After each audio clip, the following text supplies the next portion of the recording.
Donald Trump, once again elected to the White House. Leaders around the world congratulating him on his historic comeback. But there is one leader who apparently has no plans to congratulate him. Russia's Vladimir Putin, according to the Kremlin. CNN's Nick Robertson joins us now with more on this. Nick, good morning. What are we learning?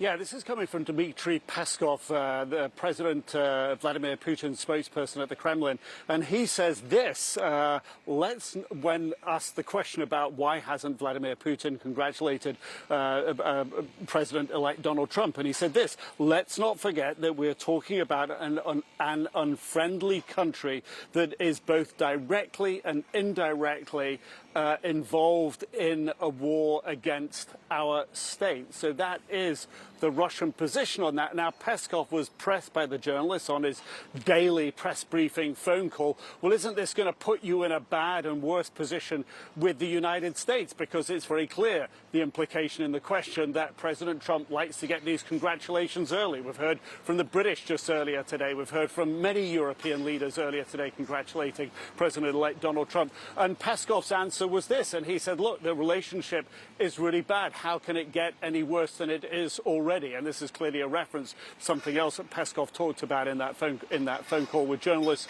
saying that the United States is in a position to end the war in Ukraine, where Russia considers itself to be essentially in a war confronted by the United States, involving the United States. So the Kremlin's position on this, I think, gives us a hint about what Donald Trump has spoken about previously, about ending the war in Ukraine in the matter of a day. Russia's position on this is clearly going to be tough. And as Peskov went on to say in this phone conversation, that this issue over Ukraine is not going to be ended quickly. That is clearly going to be a tough road ahead for President-elect Donald Trump. Indeed, it is. And of course, we're seeing much different reaction from the Ukrainian President Volodymyr Zelensky at this hour. Nick Robertson for us in London. Nick, thank you very much for that report. So as Nick was just talking about, leaders around the world, America's allies and its enemies, bracing for a second Trump presidency and a dramatic shift in both the style and substance of American foreign policy. Our panel is back. Alex Thompson, in terms of the way that foreign policy is conducted, I mean, we saw, Joe Biden on the world stage, often in a way that seemed to underscore the ways in which the Western alliance, the NATO alliance, was perhaps fracturing or fading a little bit, right? That last appearance that he had with Western leaders, there was some footage where he appeared to wander off, but there were also a lot of other questions about the future for a lot of the other leaders that were meeting there. Huge questions about the way the West is going to continue to interact there. The contrast between how Biden campaigned around NATO, led with a NATO forward foreign policy, could not contrast more with how Donald Trump conducted the foreign policy in his latest term and with what we may expect in a second term. Yeah, foreign policy maybe didn't sway that many votes in this election, but it could actually be the clearest contrast between the two choices in terms of how they're actually going to govern. Kamala Harris had signaled that she was going to try to be tougher on immigration. She was going to be tougher on tariffs. But with regards to foreign policy, they're going to be completely different. Joe Biden and Kamala Harris were going to basically try to defend the post-World War II order, which really focused on NATO. It used to be communism versus democracy. Now it's authoritarianism versus democracy. Donald Trump has made clear he doesn't care about those ideologies, and I think it's buckle up. Kristen, what you said earlier was so interesting, that it might not have been the first priority for many voters, but when they were voting on foreign policy, they were voting for Trump. And I think if you are trying to find a single reason why Donald Trump has overperformed with younger voters relative to past elections, for Republicans, I think the divide I see in polls around foreign policy and the role of America in the world is no longer a left-right divide. It is a younger-older divide. If you are under the age of 40, you don't remember a time when America projecting its power in the world led to anything good.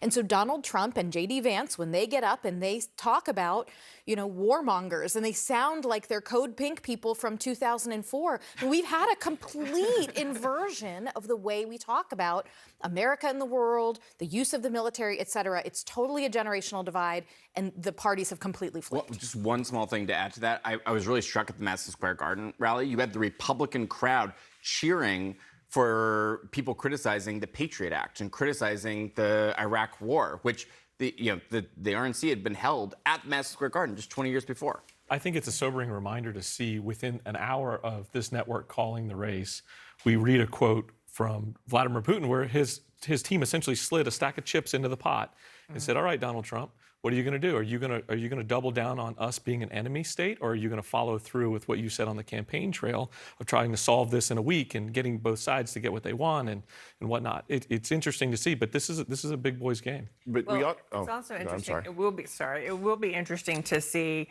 how Netanyahu reacts. You're reading my mind. That's exactly where I was going. Sent a congratulatory statement to Donald Well, Trump. I mean, in addition to that, I think the hostages coming home is probably very much farther down on his list, because now he knows he's got carte blanche to do whatever he wants. He was hoping for a Trump win because I think he knew that Trump was going to let him do, hey, he's also going to stay out of jail now, right? He was going to let him do as he pleases in the Middle East. And that, despite Trump saying he will get us out of wars, that is an area where we could find ourselves very much more entangled, given that is becoming a broader conflict in the region.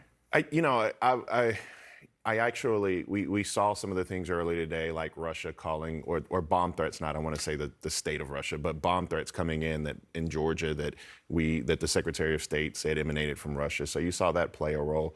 But the war in Gaza played a more looming role, I think, particularly in a state like Michigan. You saw in Dearborn, for example, certain precincts. There are precincts in Dearborn, Michigan, that Kamala Harris finished third.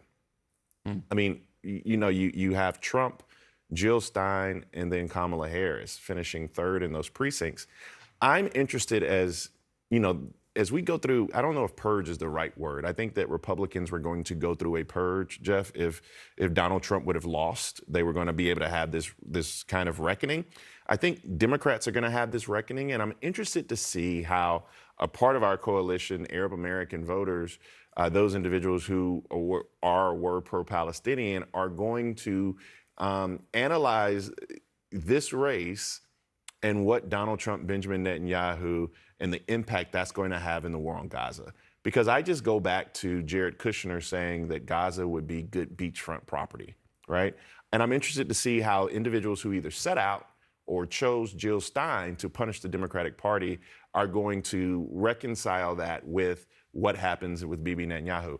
I, for one, believe we're going to have more chaos. If you're going to, I pray that he puts somebody like a Marco Rubio, and I don't know if I've ever verbally said that I'm praying for Marco Rubio out loud, but I'm praying that he puts somebody like Marco Rubio who at least has some sense of decency and common sense, although I don't agree with his policies per se as Secretary of State, so we at least have a level of stability. My concern with Donald Trump is the lack of stability in our global standing. I mean, Rubio's Casey, the never big going to be question. confirmed now. The big They're going to question. just play that over and over and over again. The big question for me in terms of foreign policy is China. For a couple of different reasons. I'm looking at their technological advancements with hypersonic missiles. We're actually a bit behind with that technology in the United States. It's a very superior form of rocket use. We need to catch up there. I'm worried about that. I'm worried about the expansion in the South Chinese Sea. The Chinese government, they've been really strategic in going to developing nations, giving out these zero interest rate loans, essentially trying to buy in favor. The United States was once the country that would help these nations develop. I'm worried about that competition there as well. So for me, what is the strategy from the Trump administration outside of tariffs to equal the playing field with China? And I believe they are making some important advancements that we really need to pay attention to. So one thing just in here in terms of our conversation, we're hearing from NATO's Secretary General, who said that Donald Trump's leadership will, quote, again be key to keeping our alliance strong. It was a congratulatory tweet that was sent before we actually called things. And they say, quote, I look forward to working with him again to advance peace through strength through NATO. Jeff Duncan, how do you think Donald Trump is going to approach NATO here? Well, he's playing 3D chess. I mean, he's in a situation now where two leaders that he got close with, North Korea and Vladimir Putin, now have troops on the front lines in Ukraine. He's got a Western Europe that's nervous. Chaos is a good idea until it's not, right? Like chaos creates churn. You mistake activity for progress. But we have to have a sober mind show up and really cast a vision out. History shows that building consensus is really the winning strategy globally. And it doesn't feel that way, right? Somebody wants to read 10-second or watch 10-second sound bites or read a tweet. It feels good to see, chaos, but it doesn't play out well.